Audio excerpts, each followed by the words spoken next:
welcome you all to this workshop on getting serious about grand corruption, how to scale up enforcement. My name is Angela Reitmaier. I'm with TI Germany, Transparency International Germany. I'm moderating this session, and to give a lead-in, I would like to draw your attention to the fact that corruption, of course, takes away resources. The cost has been estimated at 5% of global gross domestic product. Grand corruption, of course, has a grand share of these costs. At the Conference of State Parties of the UN Convention Against Corruption 2017 in Vienna, there was a resolution passed on corruption involving vast quantities of assets. That's what grand corruption was called then. Expert meetings followed, including one in Oslo, with 140 experts who developed recommendations in 64 policy areas. But just a few days ago, Canada, Ecuador, and the Netherlands held a high-level roundtable on anti-corruption in The Hague, aiming to build capacity and reinforce international cooperation, including establishment of an international anti-corruption court or the creation of a pool of rapidly deployable international prosecutors and judges to assist national authorities at their request. So discussion at the international level is gaining momentum. And I think our workshop today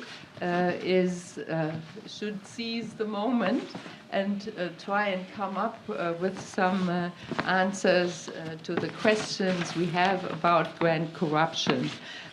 How we can scale up enforcement, and in the first part of our workshop, we will cover the challenges of this enforcement, and in the second part, we will talk about the rights of victims and the redress for victims. Now, I'm turning to my panelists. The first one is Gillian Dell. Gillian is head of conventions and global advocacy at Transparency International. She works on issues related to grand corruption, foreign bribery enforcement, asset recovery, and she co-founded the UNCAC coalition in 2006 and is currently its co-chair. Now, Gillian, we all have corruption crimes in our criminal codes. Some are aggravated forms of crimes like aggravated bribery. Why is it not sufficient? Why would we need a more comprehensive definition of grand corruption? Can I ask the technicians back there, is this the microphone here working? It's working. Is it working? No. Not as well as that. Well, doesn't work. So, do you want to?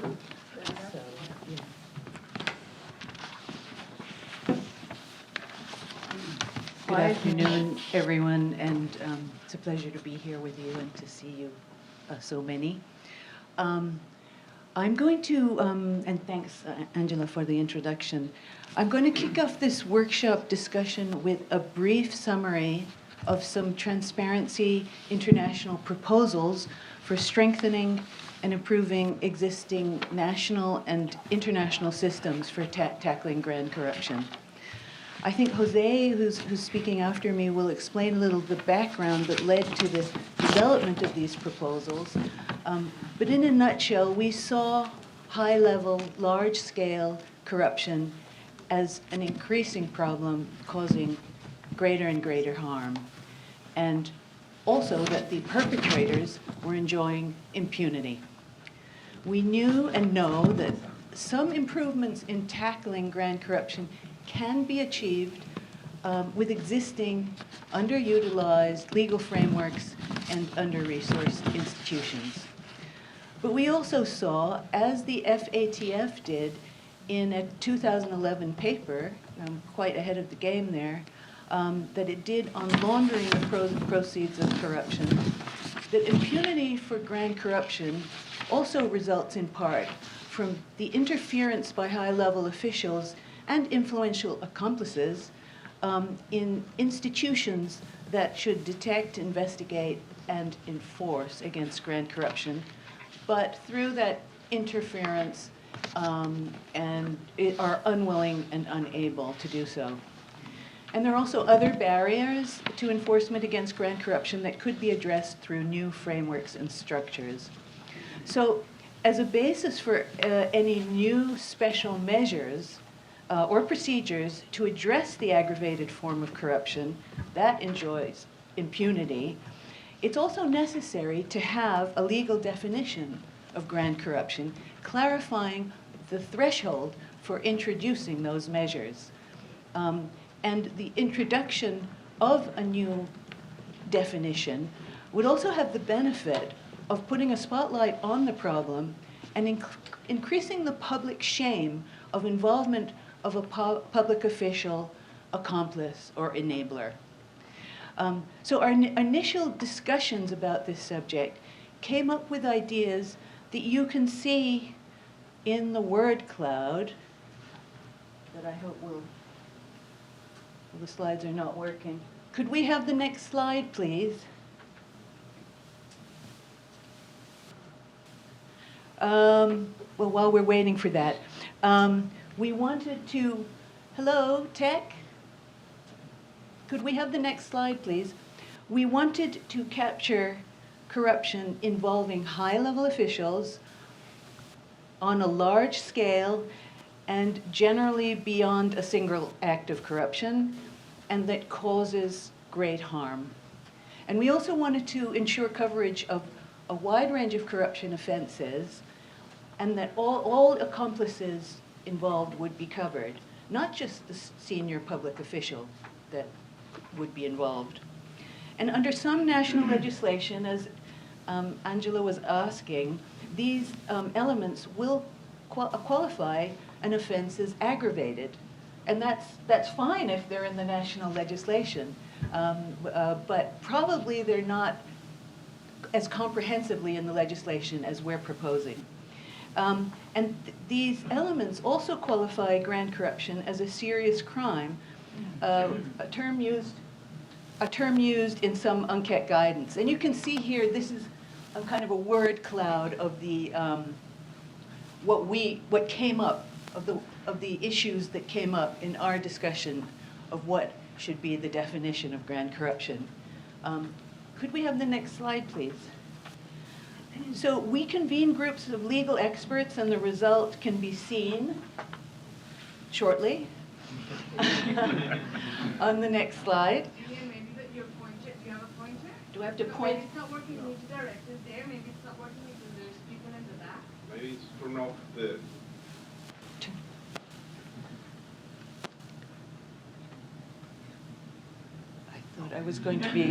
I thought my technical prowess was going to be exposed, but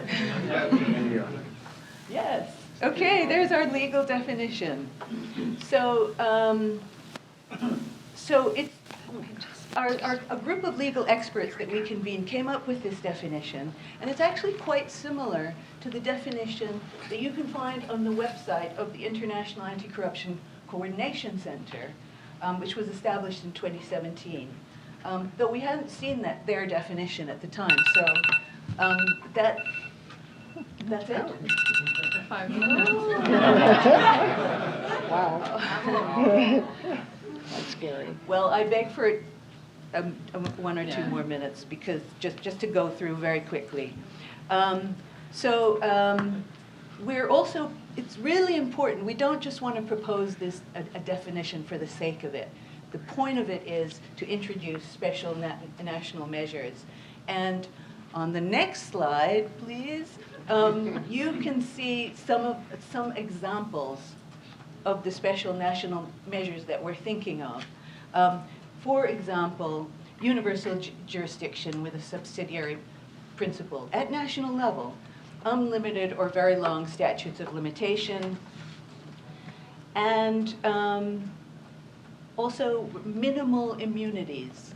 And it would also help, we believe, to introduce stronger international measures and mechanisms in order to improve results in grand corruption cases. And those structures should aim at better enforcement, information sharing and coordination among jurisdictions. Sorry? Oh, right there, okay. Better technical and financial support to countries willing but unable to conduct enforcement.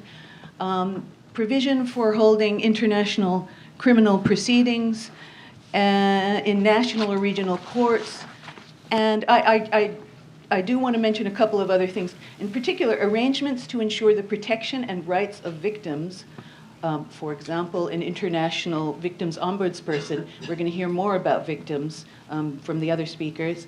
And then perhaps regional or global mechanisms for the administration of confiscated assets. So we propose that states introduce some special measures to help increase enforcement against grand corruption, taking into account its serious nature and the harm it causes. And we also propose expanded international structures and mechanisms to help tackle grand corruption and impunity. And for that, we also propose a definition of grand corruption as presented. Thank you very much. Thank you very much, Gillian. And some of the aspects you mentioned will also be picked up by other panelists. Now I would like to turn to Jose Ugaz.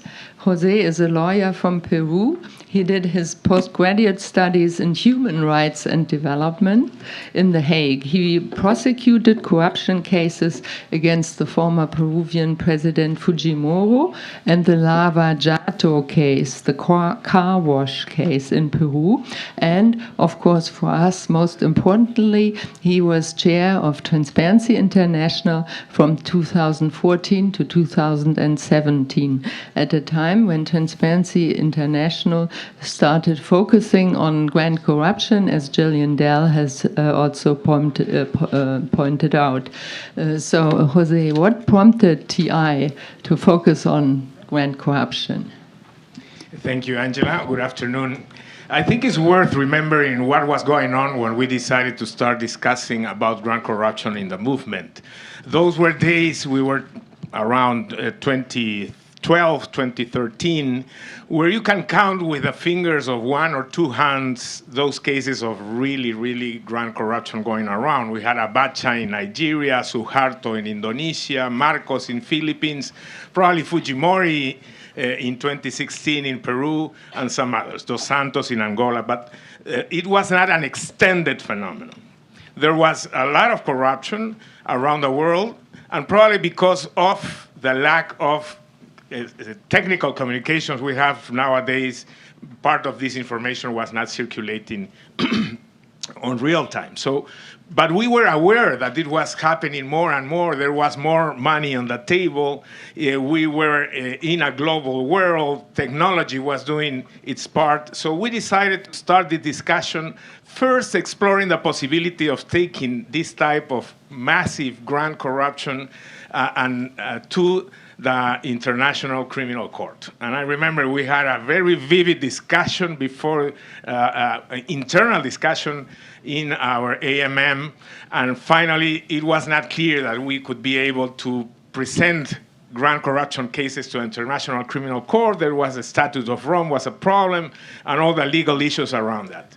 We even retained a special consultant in order to explore this, and her conclusion was that in the short term it was not possible, that maybe we should try some parallel ways, like considering grand corruption as an aggravating factor of crimes against humanity and as a criteria for admissibility of cases before the court.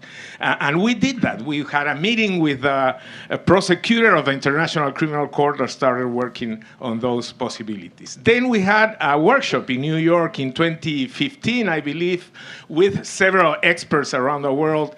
And then we started advancing on the discussion of grand corruption. For the first time, we started talking about the possibility of generating a definition, as Gillian just mentioned.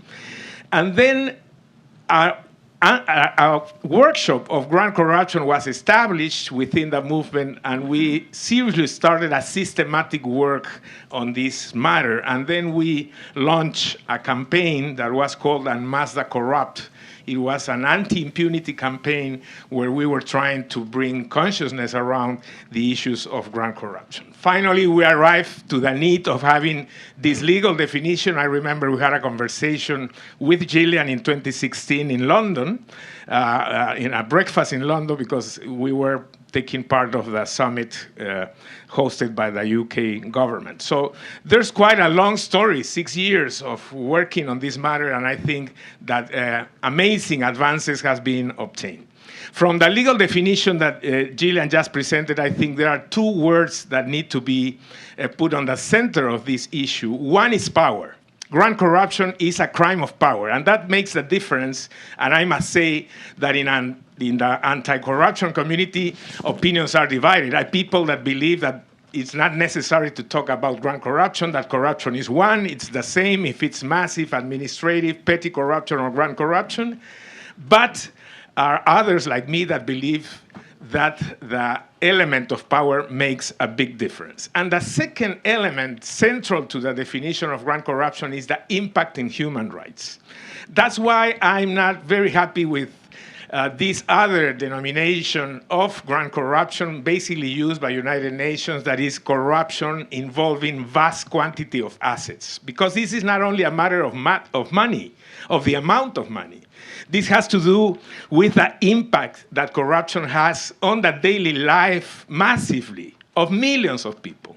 And then we believe in the movement that corruption kills, denies education, denies access to basic standards of life compatible with human dignity. It erodes trust, generates more poverty and increases inequality. And as we have just seen some hours ago in my country, Peru, the president now is in prison. He tried to make a coup d'etat at midday today, and now he's in prison. And the basic reason for that interruption of the democratic regime in Peru, the democratic system, is grand corruption. This president has 7 active investigations and 54 others related to grand corruption during the time, a year and 4 months that he has been in power. So there's no need to prove that grand corruption has a serious impact in governance and affects democracy. So now, Jose, you were also a prosecutor, and yes. I think you prosecuted these cases. What can you tell us from that angle? Yes, the Fujimori case was a massive case of grand corruption, and the lesson learned, and I will finish with that, is that national judicial systems are not always capable of coping with grand corruption situations. Why? Because when corruption is systemic, it also takes control of justice. The corrupt has enough resources to pay the best legal firms, accountants, financial counselors. So usually these cases can end in impunity. And in order to break these results of impunity, a supranational effort needs to be done. And I will finish saying that that's why some of the new remedies or mechanisms that have been trying to put in place have shown us some lessons. I would mention only 3. The first one is a commission against impunity, an international commission against impunity. It was established in Guatemala. I believe it started in 2018. It ran for 8 to 10 years, and the results were amazing. It was like an international prosecutor working with a national attorney general, a team of investigators from all around the world with technology, with capacity, and a lot of knowledge. They started to break the tradition of impunity in Guatemala. The results were so good that the following governments decided to disband the committee. So the previous president, Morales, and the current president were against this commission because they were they are involved in big cases of grand corruption. But the CICIG demonstrated it was possible, that an international effort done in this sense can make a difference in the fight against grand corruption. So when CICIG was disbanded, then Honduras tried to establish a similar commission, the MASI. It also was disbanded because the government became uncomfortable with the advancement of the investigations against politicians in Honduras. Then Ecuador said they wanted to do something, but when they knew about the results in Guatemala and Honduras, they decided not to even start. And here in the room are some people that were part of that experience. Something similar happened in Salvador, and now in Honduras, they are discussing if they are going to establish this type of commission. Hopefully, it could work with the cooperation of United Nations. A second mechanism is an anti-corruption national court, and this was an experience in Ukraine. It had a lot of support of the international community in training, in technical assistance, and the results of this anti-corruption court in Ukraine has been very interesting until the war came, and we don't know what will happen finally with that. And the third one, that is a passionate discussion between members of the anti-corruption community, is the establishment of an international anti-corruption court. That is in a similar fashion like the International Criminal Court, but specifically for grand corruption cases. And we have Judge Mark Wolf, an American judge, who is advocating intensively for this. Now governments like Canada, Netherlands, and Ecuador are also interested in moving forward this possibility. Many people believe this is a destructive move because it's not going to be feasible. Many of the countries of the world will not be interested in signing a convention that at the end could put them in prison. So the feasibility of this court, the expenses it would generate, et cetera, it's not time to open this debate, but there are opinions in favor and against. The message is that, in my belief, we need additional political will in order to fight grand corruption.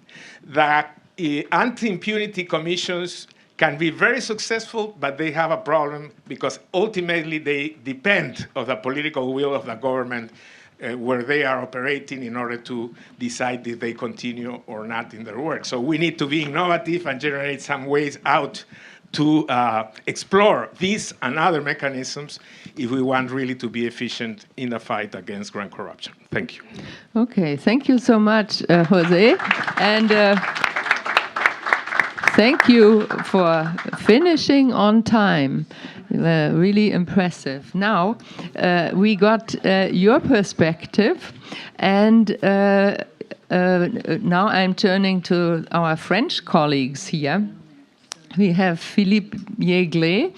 He's the Deputy Public Prosecutor at the French National Financial Prosecution Office in Paris, which specializes in the fight against corruption and serious tax fraud. Previously, he was head of the International Mutual Legal Assistance Office at the French Ministry of Justice, and also an investigating judge. Now he's from France, and of course when we hear France we think of the Obiang case, where France charged the son of the president of Equatorial Guinea, and we may all recall that just a few days ago this president was elected for a 6th term, making him the longest serving head of state in the world. So France had to navigate around some powerful people. And Philippe, I wanted to ask you, what were the obstacles in this case? Can you explain to us, please? And 5 minutes. Okay, well, thanks a lot. I don't know if you can hear me, but thanks a lot for giving me the opportunity to share with you the experience from the French National Prosecution Office in tackling grand corruption. I will start by just explaining you the two main situations in which we are confronted to grand corruption in our experience in France. So the first one is the one you mentioned, the situation of ill-gotten gains by high-level foreign officials involved in systemic or large-scale corruption. And indeed, the Obiang case is a good example of that. And the other situation is the one when we have corrupt behavior of high-level foreign public officials by French or European companies seeking to obtain large-scale contracts abroad. And this is the case in the Airbus case I will mention later. I can say that in order to tackle this grand corruption, we have a few mechanisms in France that were, I think, really useful during those last 10 years. The general framework has changed a lot, and it helped a lot in order to have good results in those cases. So the first thing is having, I would say, dedicated institution in fighting corruption, and also, of course, grand corruption. In France, we have an agency which is responsible for preventing corruption and also for monitoring the compliance measures which are decided by the judiciary. This is the French Anti-Corruption Agency. Then we also have a police office which will be presented to you later, which is responsible for investigating those type of crimes. And then there is the National Financial Prosecution Office, which has jurisdiction over those type of crimes. This is very important because if you want to be serious about grand corruption, you have really to focus on such cases. You cannot prosecute other type of case like embezzlement or burglary or murder. You really have to focus on those crimes. Then I would like to point out a few procedural mechanisms which really facilitate the disclosure of corruption and also the launching of prosecution, and sometimes can also help to reach negotiated solutions. So the first one is the rules that protect whistleblowers. Then there is, very important in my mind, the possibility for private organizations which are dedicated to the fight against corruption, which benefit from a special agreement to exercise the rights which are recognized in French law to the victims in criminal proceedings, which includes not only the possibility to claim for compensation, but also, it proved to be very important in the Obiang case, the right to file a complaint, and this complaint can lead then to an investigation. And this is how the Obiang case started, because of a complaint which was filed by Transparency International France. Then there are rules regarding the statute of limitations, which are very favorable. The time bar only starts to run when the criminal conduct was revealed. And as we know, in this type of crime, very often the criminal conduct are concealed.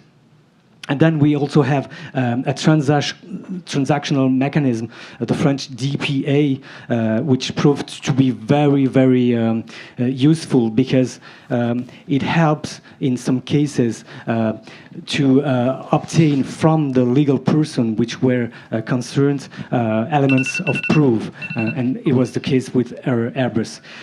I'll stop just by saying that there is a last mechanism which is very interesting in my mind. It is the the partial reversal of the burden of proof in money laundering cases. I say partial because it only applies in certain types of situation.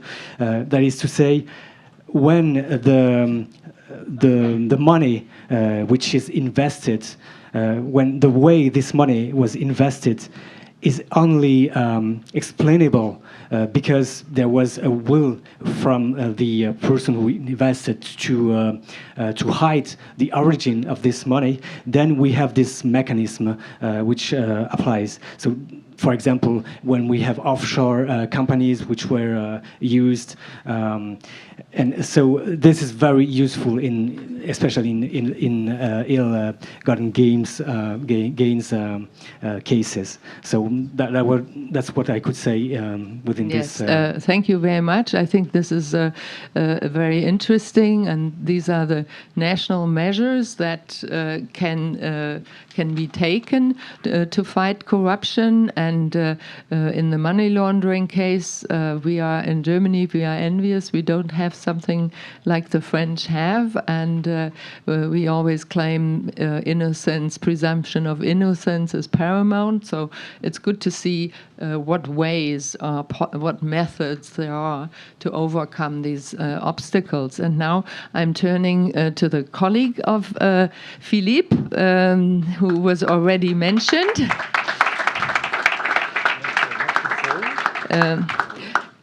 Guillaume Ezard. He's a lawyer who's been with the National Police, and now he's the head of the Central Office for the Fight Against Corruption and Tax Offences. That was also mentioned by Philippe. These institutions set up in France to intensify the fight against corruption. And so I just want to ask you, Guillaume, what is so special about your office, and how have these features helped in the corruption cases? Thank you. Thank you, Angela. Good afternoon, everyone. It's a pleasure to be here in front of you. It's quite impressive, I must admit, but I will try to do my best to expose you, and I'm lucky because the slides are working again. So here you have on that slide, just to sum up and to make the things clearer, what I call the French probity community. And it's something we have implemented since the last 10 years in France, because I must say that coming back in 2010, I would say that we were very terrific in fighting corruption in France. We were not good at all. We had bad reviews from the ECDO, from Greco. We were trying to do our best, but it was difficult. And I would say that thanks to a huge scandal in France, the Cahuzac case, it was not a corruption case directly, but it was a tax scandal, a tax crime. He was a minister of budget, but he forgot to declare all the assets he hid abroad in Singapore and in Switzerland. Thanks to that scandal, it was decided to go further and to do that. So in blue, you have the prevention side. As Philippe mentioned, we have an anti-corruption, French anti-corruption agency which does prevention. We also have a high authority for the transparency of public life, which tries to help politicians to declare their assets and their interests. And in red, you have the repression side between prosecutors and the national police. And I belong to the national police. And I am, as it was said, the chief of the unit implemented in 2013. It's a central office against corruption, but also against serious tax crime and financial crime in general, because all those topics are somehow linked. I'll go on the next slide, please. So what we are 85 agents at the day. We have 235 ongoing investigations and almost 80 cases of corruption or assimilated offense, and we are the sole unit responsible for the repression of transnational bribery in France. So we work very closely with the National Financial Prosecution Service. We have also some competencies regarding illegal funding of political parties. You can see our logo there, and the work we do, we arrest people, we try to, and we seize money, of course. Next slide, please.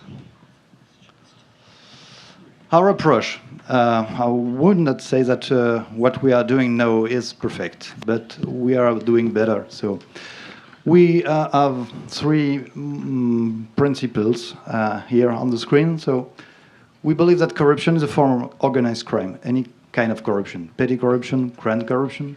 You have to be several people to commit corruption. You have to be several to hide, to launder the profits from corruption. So we, of course, target the corrupt and the corrupter, but we also try to target the enablers, the facilitators, the profession that gain profit from the commission of those crimes.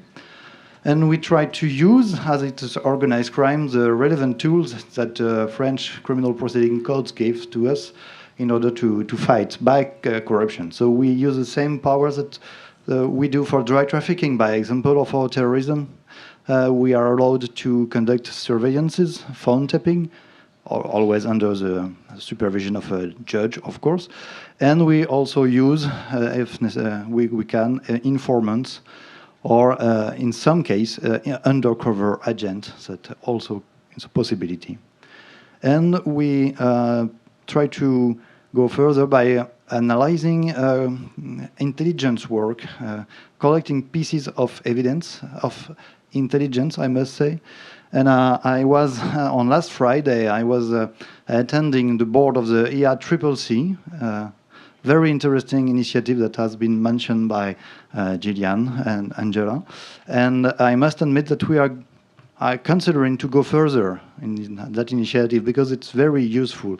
We need tools to communicate abroad, like corrupt do also, and to think globally. And this initiative is very operational. That's important to us, and it will help us a lot to collect intelligence first and then pieces of evidence.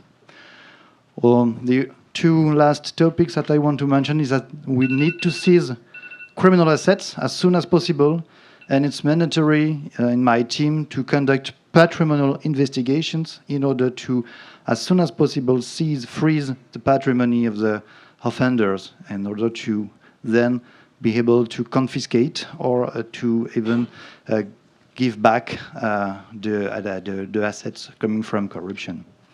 And we try to be more pragmatic and not to see the principles as, well, I said, sacred. And then we love to work on the JIT, joint investigation teams, across Europe or even at a wider scale if it's possible. And if it's not possible to work in a JIT, to open mirror cases. Based on the tips that we receive from abroad, we're able to open a case for corruption or for money laundering of corruption, and to see if it can help to enhance the collaboration between the two countries. And I will conclude by saying that we have now a kind of DPA possibility. Philippe mentioned it. That's the Deferred Prosecution Agreement. That's it. It's a kind of judicial agreement between a company in France, it's only for a company, and the prosecution service. And they agreed to say that something was wrong. It's not something that's saying that they are culprits, the culpability is not decided, but they agreed also to pay a lot of money. So the last slide, please. No, I think let's stop here and open. It's over. Okay. It's over. Okay. It's over. It's just for conclude and to see a concrete example. It was mentioned Airbus case, and I give you the floor back. Thank you for your attention, and sorry for being too long.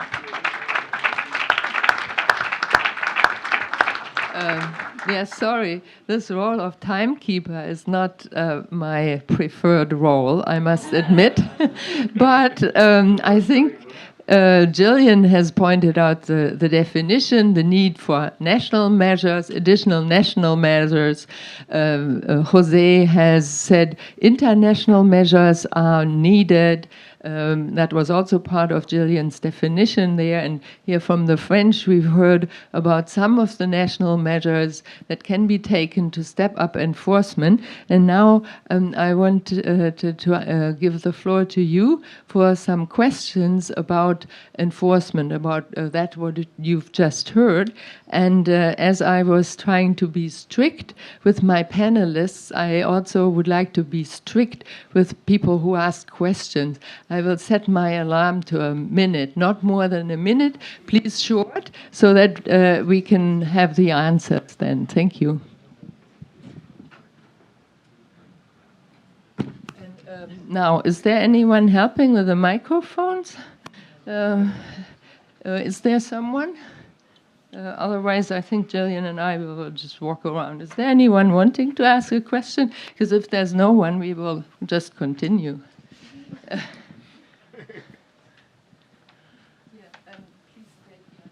Okay. Excuse me. Hello. My name is Natalia Veremko. I'm from Université de Sherbrooke. It's in Quebec, Canada. And I'm researching corruption and anti-corruption sanctions. And I'm sorry, my question will be a little bit broader on implementation. It's probably a little bit more on the international law side. I was wondering, do you think, it's to all of the panelists, who wants to respond, do you think that maybe pushing forward to recognize in international law the corruption as the necessity to fight corruption as an erga omnes obligation, as an obligation that of every state at par with obligations, for example, in international criminal law, like obligations on fundamental human rights protection, could help with national implementation, with domestic implementation, and also internationally. Because currently, as you've mentioned, there are a lot of lacunes in international interpretation of the crime of corruption. Yes. Thank you. Thank you very much. Thank you for being short. And let me get a few more questions, and then we get answers. Oh, here my thing goes off. Okay, there in the back. Okay, I'll just start.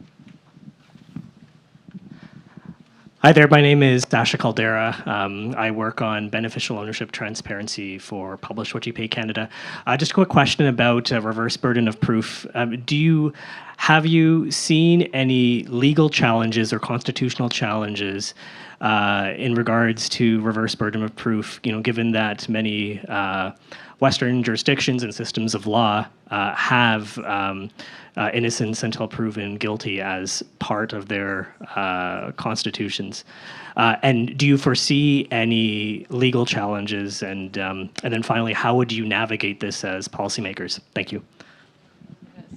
Interesting question. Was there something up front? Then. Yes, I'm Ana Gomes, TI Portugal. My feeling is that indeed there is no need for a legal definition, although it would be good to have it and binding universally. It's not because there is no legal definition that indeed our governments and our judiciary are not acting against grand corruption. This is certainly the case in Portugal. It's by lack of political will and it's by lack of political courage of the judiciary. We have plenty of examples, and the latest, which I'll just point out to you, is actually the finding out that the biggest, a lot of oligarchs under sanctions because of Russian aggression against Ukraine have not been put in the list of sanctions and are not being persecuted because they are Portuguese. They acquired Portuguese nationality by illegal means, namely using a nationality law change that was meant for good, for restoring Portuguese nationality to the ancestors of Sephardi Jews that were expelled during the Inquisition 500 years ago. And most of these people, like Abramovich, Rappaport, and others, are actually of Ashkenazi origin. So this was done, the certification was done through the rabbi that is the closest to Putin. This is well known, and yet there is no action, and political actors are saying, oh, we can't really know, we can't do anything. And nobody is putting any pressure on our authorities. Yes, thank you very much. Political will, I think, very important. Now, one more question here, and then we start having answers. Thank you very much. My name is Cynthia Gabriel from Malaysia.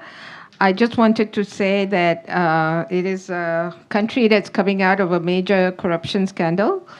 I think our Jose Ugaz knows this very well because of the IACC at that time as well, in Malaysia in 2015. So we actually have had a very major scandal, but I wanted to talk about beyond legal definition.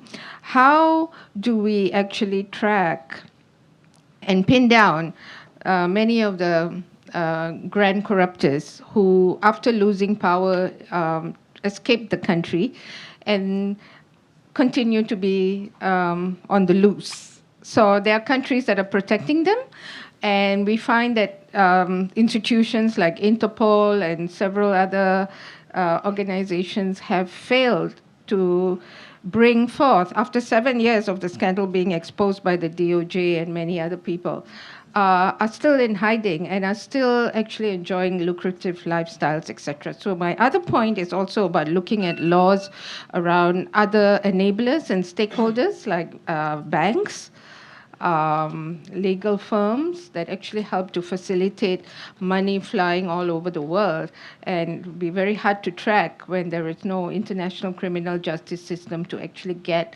the money trail followed to the end and for the assets to be returned to the original country. Thank you very much. Now, back to my panel. Who wants to answer a question? Would you like to answer the one on presumption? Okay, well, thanks for the question regarding the reversal of the burden of proof in money laundering cases. As I mentioned, it has not been a legal challenge because it is a partial reversal of the burden of proof. That is to say that the first things to be proven, and this is up to the prosecutor, is that there was a will from the person who invested in the asset. There was a will from him to conceal the origin of the money which was used, and this really reduces this reversal of the burden of proof, and only thanks to this specific condition, it was accepted in France as constitutional. Because, of course, in normal situation, for an offense to be proven, it is up to the prosecutor to prove the reality of the offense. So that's what I could say. Thank you very much. And I think I did a reversal of the questions because the first one was the obligation of every state to fight corruption. Is there anyone willing to answer? Do you want to go ahead? I've seen articles proposing that, we chose not to go that path, although we are clearly in our definition making the link between corruption and human rights impacts. So seeing a causation there. And this is actually something that's being done by human rights bodies in Geneva as well. They're increasingly looking at human rights impacts of corruption and taking in evidence and submissions on that subject. So we definitely think that link should be made, and that was actually one of the drivers of behind this definition.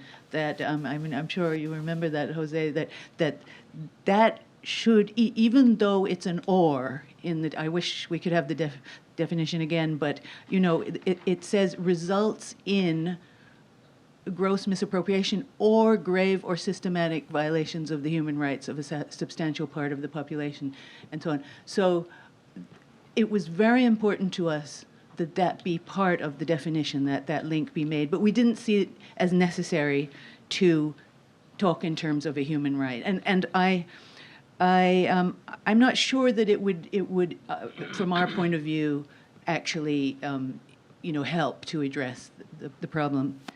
I just maybe there's one on there's no need for a definition. That I think you have to handle. You're the definition. Yeah. Well, that and thanks for that. I mean that's exactly the discussion we need. So the argument is that well, and it's something I mentioned when I began to speak, that there are a lot of measures that aren't being implemented, and we could do a lot better at addressing grand corruption if those measures and institutions were properly used. But we see, that doesn't actually necessarily address the unable or unwilling problem, for example, which, so that we're proposing universal jurisdiction to address it. There are statute of limitations problems, and there are many other problems, victims' standing problems that could help. So we do believe that adding a definition with the associated special measures could help. It's not the only thing. There are other things that could be done. Yes. Thank you. Then there was the question of how can we get the fugitives. Now, I think we need some prosecutors to answer. Yeah, the problem of the fugitives is a problem of impunity.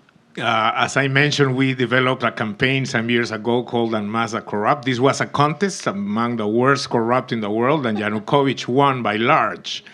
But he's in Russia, and he's protected by Putin, and there's no way to get in Russia and bring Yanukovych to justice.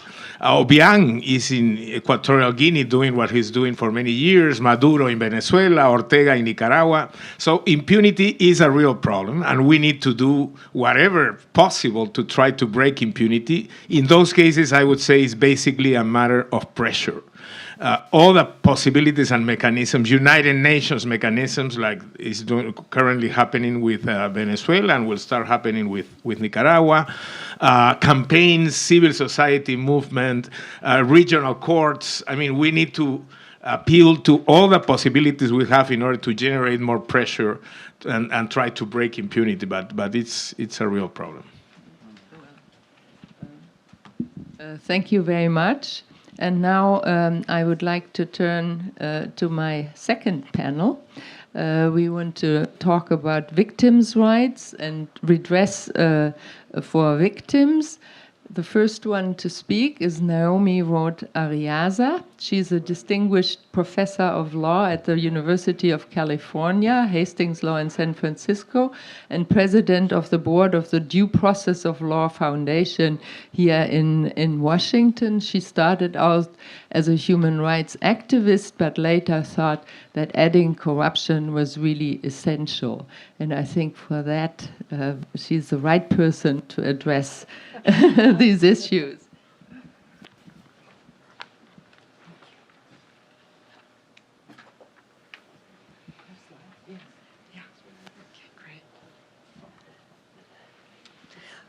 Hello. So let me start with why I got into doing anti-corruption work. And it was because I spent a very long time working on human rights and kept finding that whatever we did in the human rights area, we ran into the wall of impunity. And when we looked behind the wall of impunity, there was always corruption.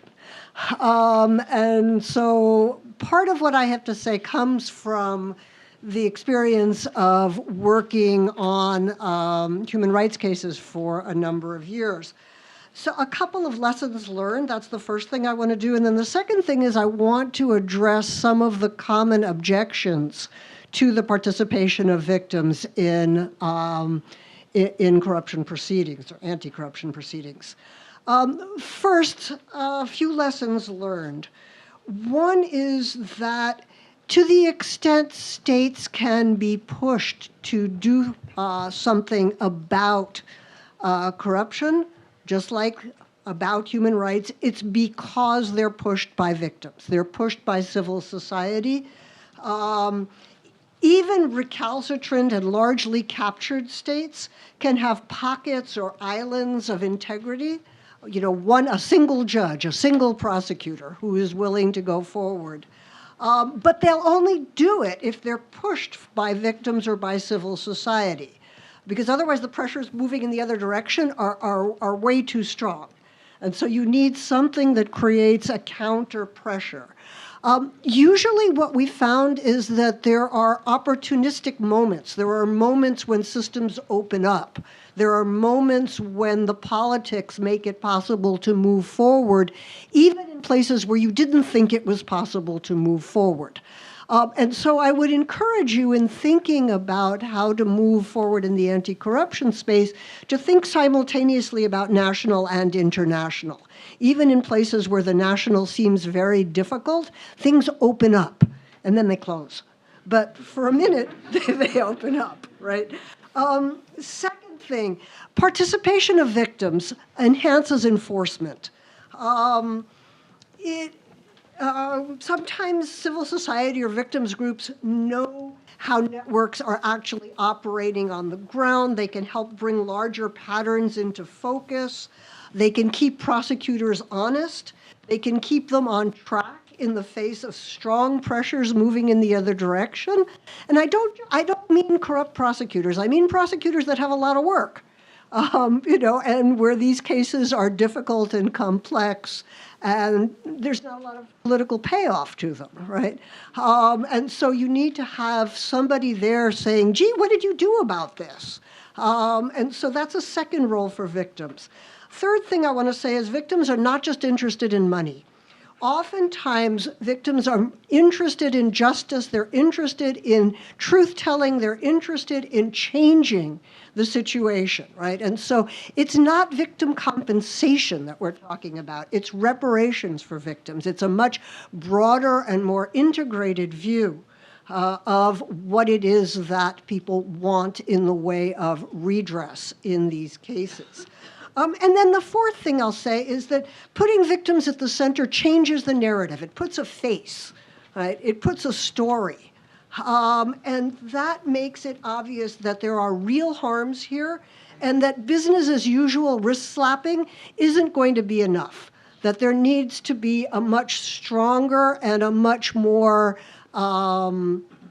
clear societal answer. And if we're talking about, oh, this is just, it's just the state is the problem, you don't get that, right? When you put victims in the center, there's a story, there's a narrative, there's a clear harm. All right. Let me, could you take me to the next slide, please? Okay, great.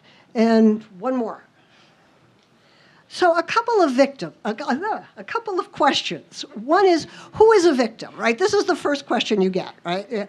All very well and good, but who is the victim here? Is it the victim just the state, right? So there is a little bit of international law here. There's a UN Declaration of Basic Principles of Justice for Victims of Crime and Abuse of Power that talks about some who suffers individual or collective harm as the result of an unlawful act. And I want to stress the collective harm, right, as well as the individual. So the problem becomes then, okay, how do you know who suffers individual or collective harm? Let me talk a little bit about that, because one of the questions that I get a lot is, well, so if everybody's suffering from corruption, if everybody's suffering from the lack of schools or medical care or whatever created by corruption, how can you have actual victims, right? Aren't we all actual victims? And of course, if everybody's a victim, then nobody's a victim, right? There's no way to actually pull people into court. So there's two kinds of cases. Maybe we could go on to the next slide and then I'll come back. In some cases, you can show individual or collective harm to specific individuals or groups. And let me give a couple of examples. There's a case in Honduras about a dam that was built due to corruption in bidding and compliance with environmental requirements to the detriment of indigenous groups that lived in the area, right? Their river, their water was contaminated. Their use of the river was restricted. They brought suit under indigenous rights legislation. And the Honduran Supreme Court in 2021 said that the indigenous organization that represented them had standing in the case because of the harm to consultation requirements and to natural resource related rights given their use of the river, right?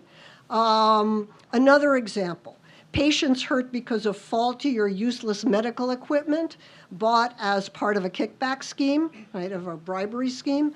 COVID-related scandals, forest dwellers whose home is destroyed because of fraudulent logging schemes that have to do with corrupt licensing, corrupt concessions, etc. Massacre victims where corrupt officials are told to tell the police, basically, to aid organized crime, right? And this has happened quite a bit in Mexico. There's a case in Argentina where there's a train crash. Why? Because the maintenance budget for the trains has been stolen, right? And hundreds of people are killed or injured in the train crash. They are victims, right? So there are a number of cases where you can see this. Let me do one more thing here. So the other kind of cases that are important are the cases where we're talking about diffuse interests, right? So just as we talk about diffuse interests in the environment, in consumer protection, in cultural heritage, right? The right to non-corrupt administration, right? To be free of corruption, is also a similar kind of diffuse right. And in those cases, there are a number of countries that have standing for non-governmental organizations under certain conditions to represent those diffuse interests. So that's another way that you can think about how victims are actually represented in proceedings. Let me finish by saying that the other thing that we get all the time is, oh, it's too complex, it's too hard, there's too many victims. Well, not really, not any more than in any number of other kinds of complex cases. And it's somewhat perverse that the law in both of the US and the UK, as we'll talk about in a minute, the more complex the case, the harder it is to obtain redress. When it seems to me that if we're talking about grand corruption, it should be the other way around, right? The more we're talking about high-level grand corruption, the more there's a need for redress. There's lots of ways of dealing with complexity. We do it all the time in other cases. We use special masters. We use all kinds of mechanisms to be able to deal with complexity. Why is this different? Same thing with problems of numerosity, right? There's too many victims, we can't. Well, that's also true in the case of atrocity crimes. But for instance, in the International Criminal Court, they use a common legal representative for victims. In other national systems, there are other ways of grouping victims so that the participation of victims is manageable in the course of a proceeding. Why not apply those? Okay. Same thing with causation. We have other cases that have complex causation to them. Let's use the same mechanisms we use in those for corruption. I'll stop there. Thank you so much. Thank you. Thank you. This was really interesting, and I think a good lead into what Helen will tell us.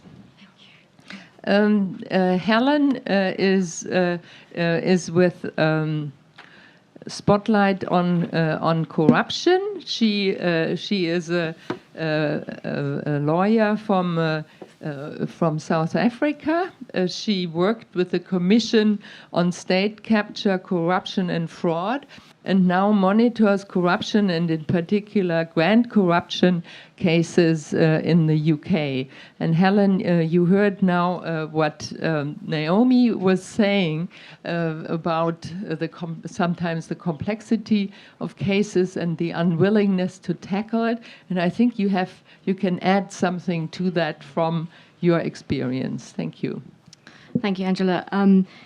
Perhaps to go on to the next slide immediately, if I may, try my luck with that. Yeah, thank you so much for the invitation. And in particular, as Angela mentioned, I spent a lot of my time in the courts in London tracking big corruption cases, international corruption cases, foreign bribery cases coming to the courts, and thought I would just draw on one in particular, which has been a recent big case of Glencore, which is an international case, as many of you will know, but was recently the company was sentenced in London. So, as many of you may know, on the 24th of May, the DOJ in the US announced a global coordinated resolution of long-standing allegations of corruption and bribery against Glencore, the global commodities giant that last year I think earned over 21 billion in profits.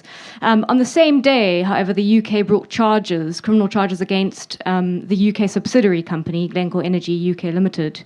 And Glencore subsequently pleaded guilty under the UK Bribery Act for paying more than $28 million in bribes to secure highly lucrative oil contracts in 5 countries in Africa.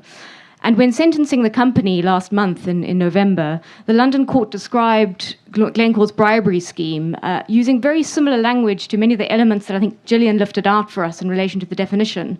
And I thought I would just highlight some of those there on the screen, which is, it described corruption as being endemic among traders at the company's London office.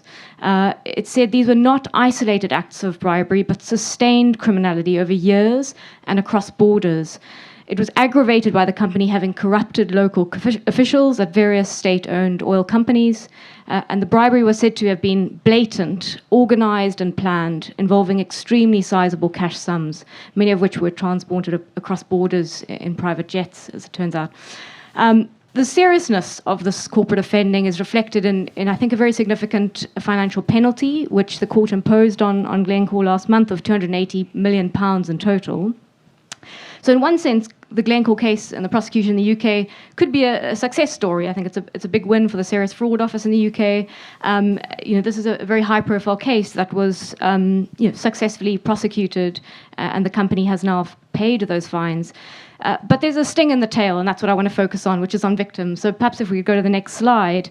And that's that the Serious Fraud Office, which is the prosecutor, didn't seek compensation in this case, and no compensation was ordered by the court. And in this sense, I use compensation with the caveat that Naomi's flagged, which is that it's a really inadequate term to really capture the full harm and redress that is needed. But I use it because it's the word that's used in the UK legislation. So bear with me on that.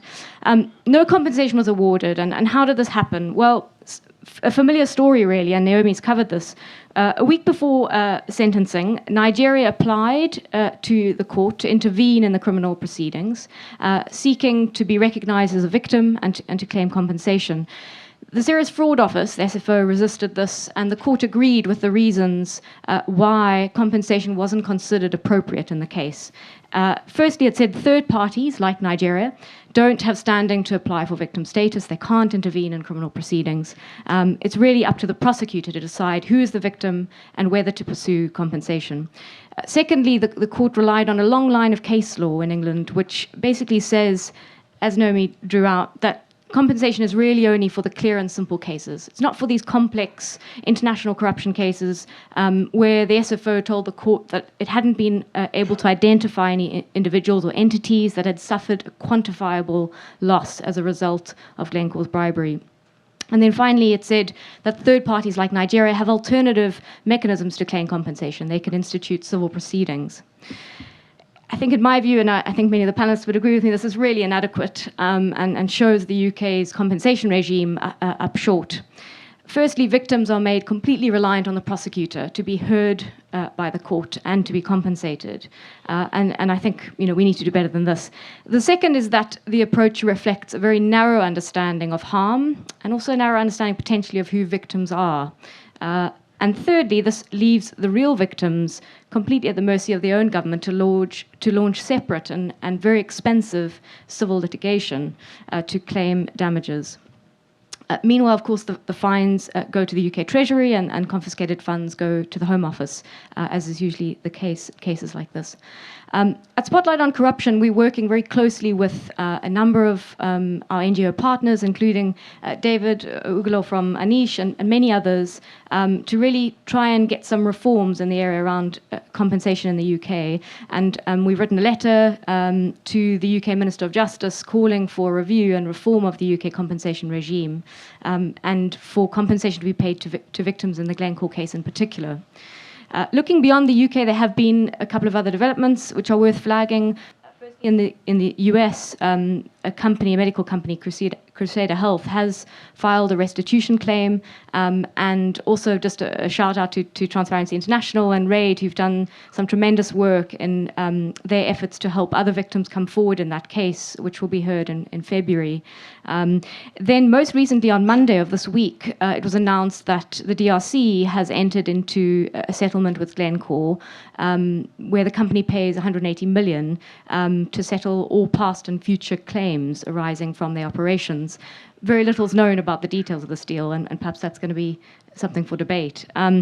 I think what these developments show is that perhaps states are becoming more assertive in seeking compensation and coming forward. But these developments also, I think, raise some troubling and interesting questions about the challenges of compensating victims in grand corruption cases. And perhaps just on the final slide to end with what I think are some of the troubling questions or sticking points. One issue in this case is that the public officials who may have accepted bribes from Glencore are not named or identified in the UK case. And besides some promising signs in Cameroon, there's really been no enforcement action against those who may have been involved. So there's a clear accountability gap in a case like this. And that's for reasons that we've discussed already, the enforcement challenges in grand corruption cases. For the same reasons, a request for mutual legal assistance may not be forthcoming from the affected states. However, this shouldn't stop, for instance, UK law enforcement providing information to affected countries, and the UNCAC provides for that. And in this regard, we've also written to the SFO, along with our civil society colleagues, calling on them to take certain measures to help promote accountability of those senior public officials who were implicated. And then to end briefly by really echoing what Naomi has already highlighted. So fortunately, given my time's up, I can go through this very quickly because Naomi's done it better than I could, which is these are the tough questions, I think, that we now need to turn our attention to. The first is, who are the victims of grand corruption and how can they be heard? I think this is probably the most important one. What was really striking about Nigeria's application was that they didn't directly address the question of who are the real victims. They were claiming themselves as the Republic of Nigeria to be the victim, but little effort to look beyond that. And I think we need to move beyond a state-centric understanding of victims are, and even look beyond competitors to look at communities and affected groups. And we need to importantly develop mechanisms to ensure that victims are heard from the outset in proceedings, not at the very end when we're thinking about compensation too late, and too little often. The second question is, how should harm be assessed and compensation calculated? And I would really agree with Naomi's pushback against some of the sort of reasons that of complexity that are often given for this. I think courts do this all the time, and we need to find ways to help courts and provide tools and a method to assess the harms of grand corruption and to calculate the damages that should be paid. And then lastly, there are questions, I think, about how compensation in cases like Glencore, if paid, should be returned. Clearly, as we've highlighted, grand corruption poses particular challenges where high-profile, high-level officials are implicated. And asset return, we found ways of working around those challenges to ensure transparent and accountable return. And I think we could draw on that same toolkit to address similar risks of re-corruption and returning compensation to make sure that it reaches the real victims.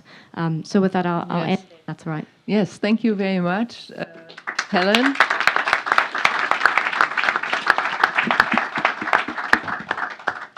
And I think we now turn to Reverend David Ugolor. He is the Executive Director of the African Network of Environment and Economic Justice in Nigeria. He has worked for many years on corruption cases, including monitoring of the federal Nigerian government's disbursement of the 320 million General Sani Abacha loot that was recovered from Switzerland and is now being spent on a conditional cash transfer program across the 36 states in Nigeria. So that's the kind of asset restitution and what can be done that the real victims get the compensation. And what Helen was mentioning, I think, David, you can expand on and also tell us your perspective of the Glencore case and of Nigeria's trial trying to get some compensation for this bribery scheme. Thank you. So, okay, thank you. I think increasingly, who is the victim? That question is very controversial. It also brings us to the question of power. Otherwise, we all know the victim. And there is evidence already clear that in the case of Nigeria, when the $325.5 million was returned back on the Abacha money stolen stash in Swiss bank, the money was used for the poor people of Nigeria. And we were monitoring how the money was moving from the Nigerian Central Bank to the poor people of Nigeria. Over 1.9 million people, poor, very poorest of Nigerians, have benefited from this money. So the victims have face. They are there. What we are saying is that what happens to asset restitution could also happen to bribery cases. The fine that is ongoing in the West, where in the case of like Glencore, the UK, the US government have fined this corrupt company, the benefit of that fine should also go to the poor. And who are the poor? The poor are the victim. And we have to be very careful in clarifying who is the victim. For instance, the countries where the government is corrupt do not necessarily represent the victim. The poor people in the country are the victim. So in instances, and the World Bank have decided to clarify that very strongly, if the country financial system is not clean, you have to look for an independent way to pass on the money to the poor people. And so the issue of the poor are the victim is clear. Then the second issue is impunity, covering the people who are involved in the corruption in the country. In the case of Glencore, the Nigerians who are involved in this corruption are in NNPC, top government officials. And these top government officials are involved in the Nigerian politics. And so you can see how grand corruption corrupts the democratic system. And so the impact is unimaginable. As we speak, over 133 million Nigerians are being declared as poor. And what that means is that every day as we talk about grand corruption, more Nigerians are moving towards poverty. So the victims are clear. Their names and their faces are clear. So the problem is that the current anti-corruption architecture is failing the poor. And that is why you see that the UK and US government, under the agreement negotiations with this corrupt company, they refuses to disclose the identity of the corrupt Nigerians that are in the NNPC that perpetuate this corruption. That's the key problem. And that's why I said it's issue of power. When you talk about the cost and the benefit, the cost of bribery, the poor are the victim. They bear the cost. And the benefit goes to the companies. And these companies are based in the West. And then lastly, the political will. In the next week, the US government is hosting African leaders. What will be the issues and what will be the discussion? After photo ops, promises, will the issue of impunity and kleptocrat, will it be dealt with? We all know the problems. And then the enablers, the Western bank that keeps the money. Where will the power to decide when the money returns? And that brings us to the questions of the technical capacity for the poor countries to participate in the conversation. And so the power really can only be fair if the North and South civil society begin to build coalition to challenge the current narratives. That is the only way, and that is the future. Until the North and South civil society begin to build such a coalition to challenge the current narrative, we will continue to emphasize the who is the poor. Who is the poor is there. The poor people of Nigeria, the poor people of Congolese, the poor people of Cameroon, they are the victim. But in the current anti-corruption global architecture, they don't have a space. That is the voice we need to amplify. And if we do that, we'll begin to answer the question. Thank you.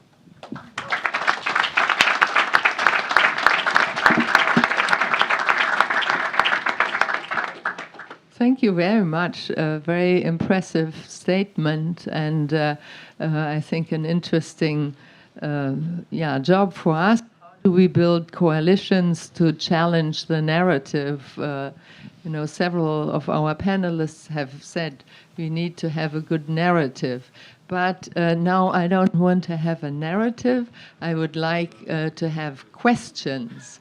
And let's see whether we can get some questions here for our panel.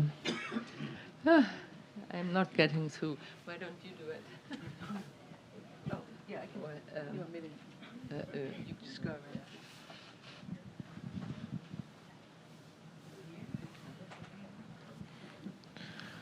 Okay, thank you for the interesting panel and especially this section about the victims' rights. My name is Grigory Mashanov. I work for TI Russia, and the question about the redress of victims for me is as follows. Now there are a lot of Russian oligarchs and even Russian sovereign assets are frozen in Europe, in US, and all over the Western world, and so there would be in future there would be a dilemma once these assets will be taken away from their titled owners, whether they are Russian oligarchs or Russian sovereign funds, which is not decided whether they may be confiscated. But that will raise a question. So there are people of Ukraine who have suffered from the Russian government brutal invasion, and these damages are estimated like $1 trillion or more. So I understand that. But also, these monies were stolen from Russian people from the last 20 years. And so Russian people is also the one who is suffering from the corruption. And these are tens of millions of Russians who are below the poverty line. And so it's obvious that in the future, maybe in the nearest future, there would be a dilemma how to spend this money. Should we all go to the recovery of Ukraine? But this is not like the victims, not victims, I would say the victims of direct victims of corruption. Or should we go to the Russian people who are the real, who are the immediate victims of corruption, but that would not look justified to the Ukraine.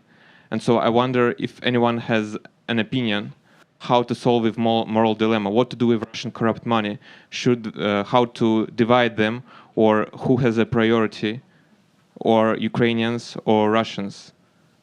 Thank you.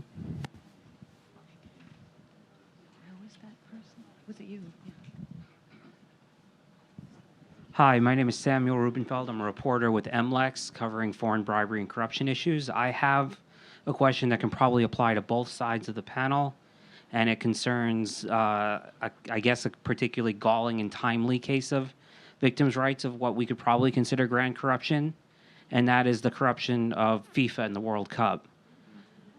FIFA has successfully claimed itself as a victim in the U.S. criminal prosecution and has collected tens of millions of dollars back in restitution in the U.S. prosecution of the individuals, including from a number of the soccer officials who pleaded guilty in the case.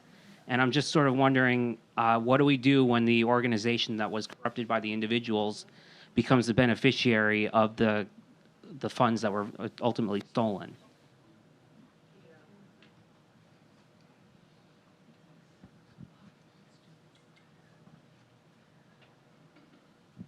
Thank you very much. My name is Mar Nyang, and I'm from the Gambia. And I'm so, when I mention the Gambia, the mind will go to one of the TI leader who said our ex-president is a textbook of grand corruption to study.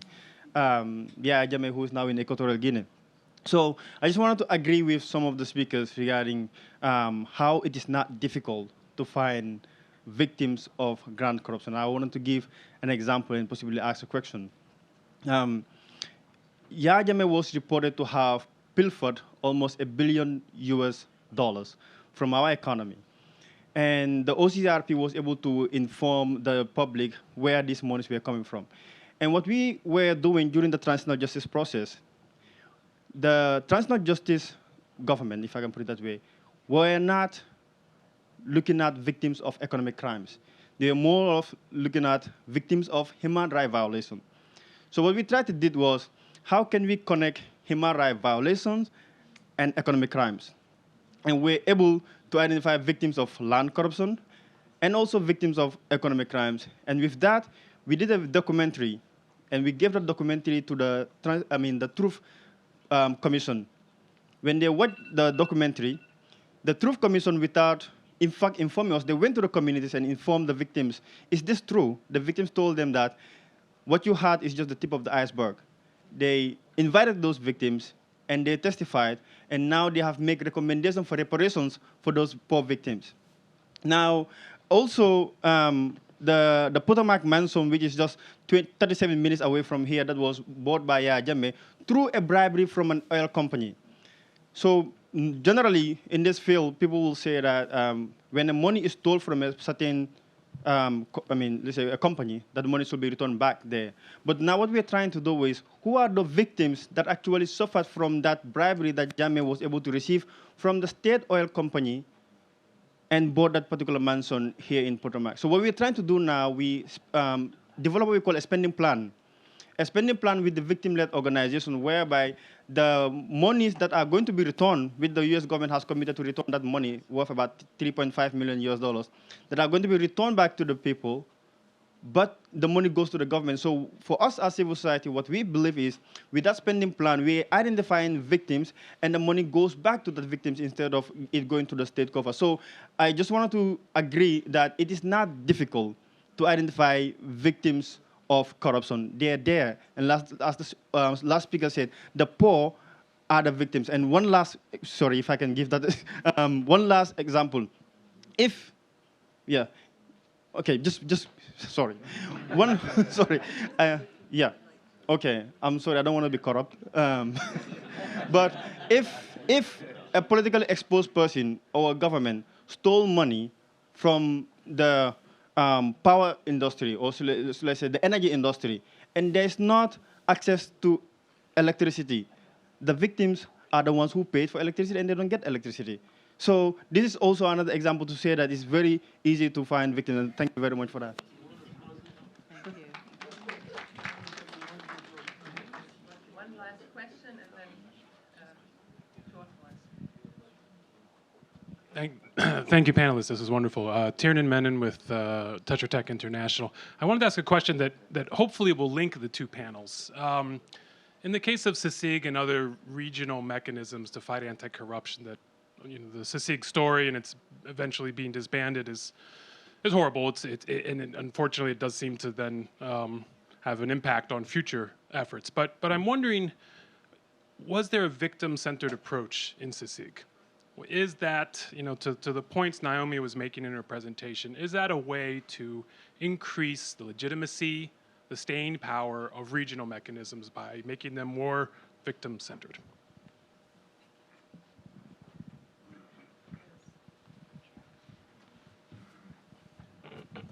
Thank you. These were interesting questions. Now I hope I have the right sequence for the answers. The first one was the. Yeah. Okay. Yes, it's. I'm the timekeeper. I should mention that first. We are close to 5 o'clock, and we should be closing. But of course, our panel is willing to answer the questions in overtime. And since we have World Cup now, we can maybe agree on overtime if that's okay. Oh yeah. Yes, I think it's necessary, the overtime. So the first question was from the colleague from Russia. Where should the assets from the oligarchs go? To Ukraine or to the Russian people who are also victims? Now, is there anyone daring to answer this question?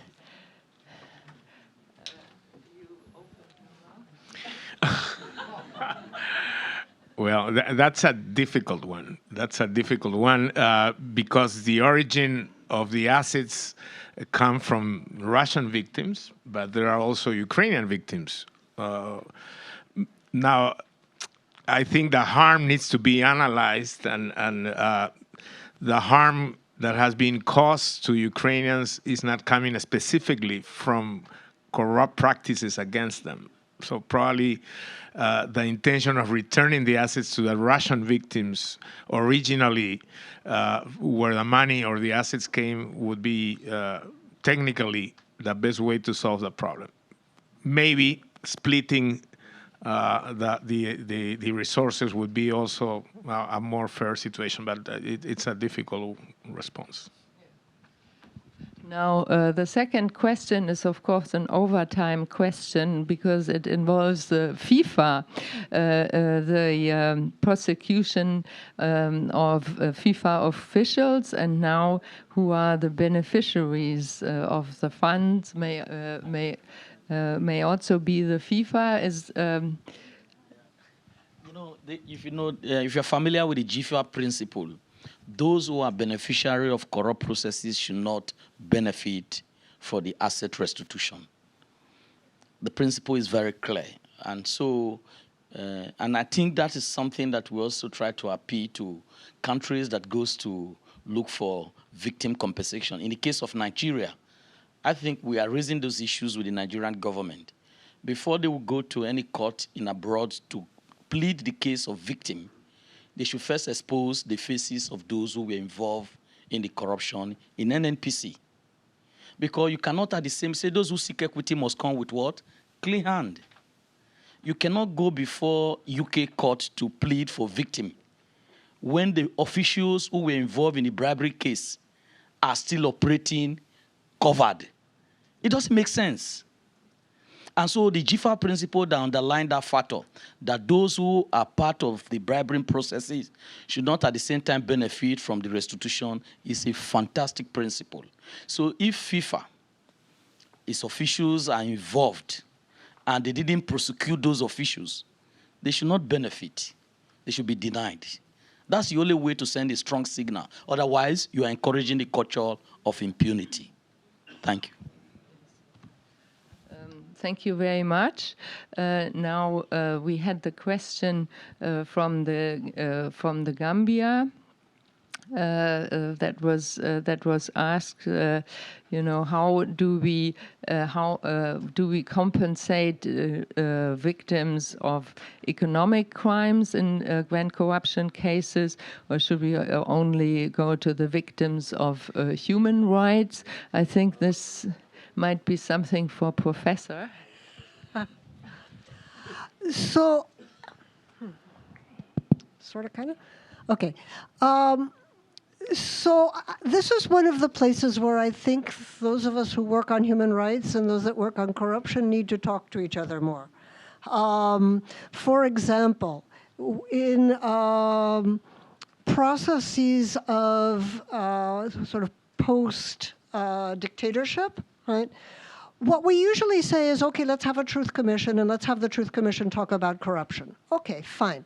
That's a good first step. But I think there is also a lot more thinking that needs to go into what do we mean by reparations?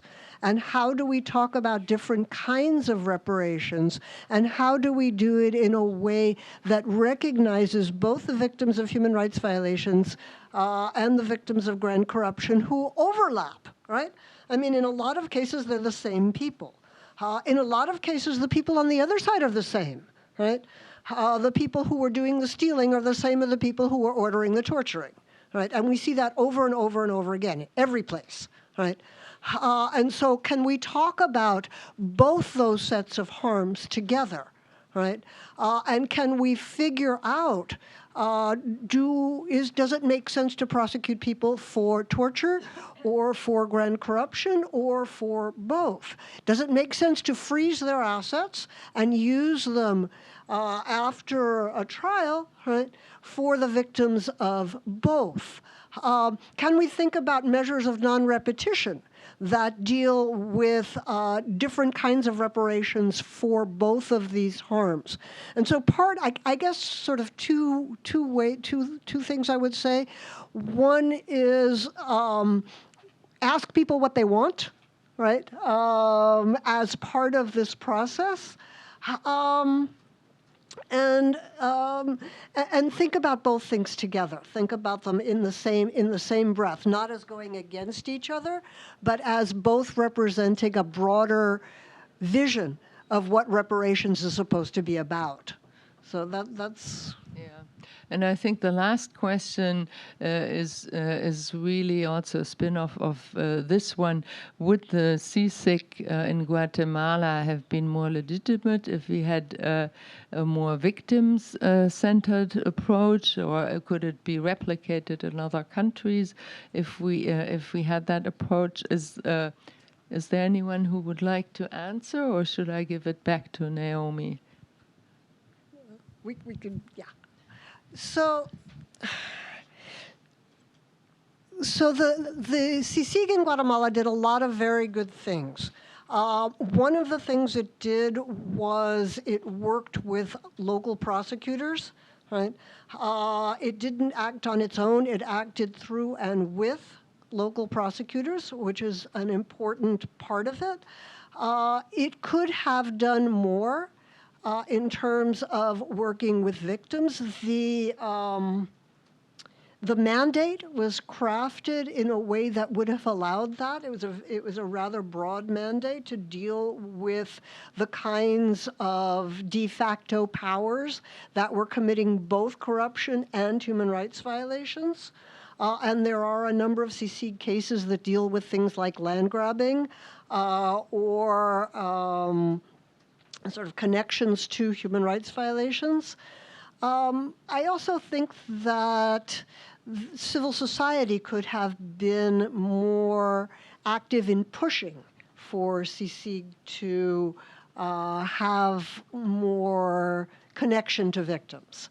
I don't think that was done. I think people were so happy that something was going on, right? That not probably, I think there needs to be some criticism there also of civil society. Thank you very much. And now I would just like to turn to my panelists for some closing remarks. And since this was also centered on the definition of grand corruption and the special measures at the national level and the international level, I would like to know after what you have said and after we've listened to the definition, what's the highest priority you would give to the special measures, either on the national or the international level? Let me start here to my left.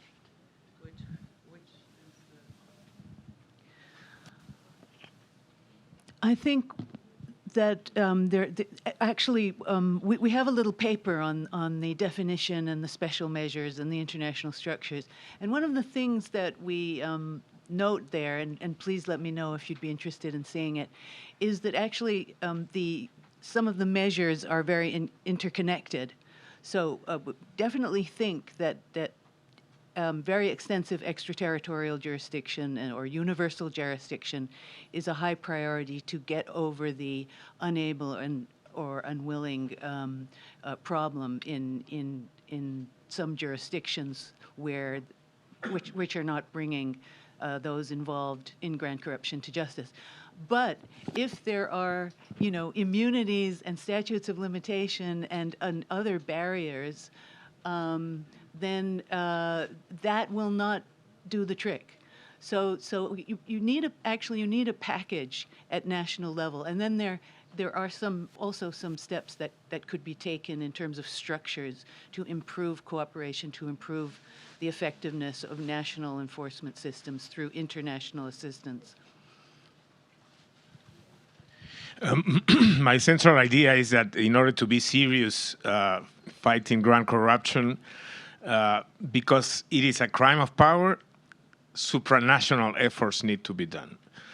When national systems are weak or penetrated by corruption, or there's lack of political will, usually in countries that have systemic corruption, it is impossible to do a serious confrontation of grand corruption within the local justice system. So via commissions like CICIG or via special courts like Ukraine or via maybe an international anti-corruption court, any supranational effort should be done in order to have a successful and efficient fight against this type of corruption. Well, thank you.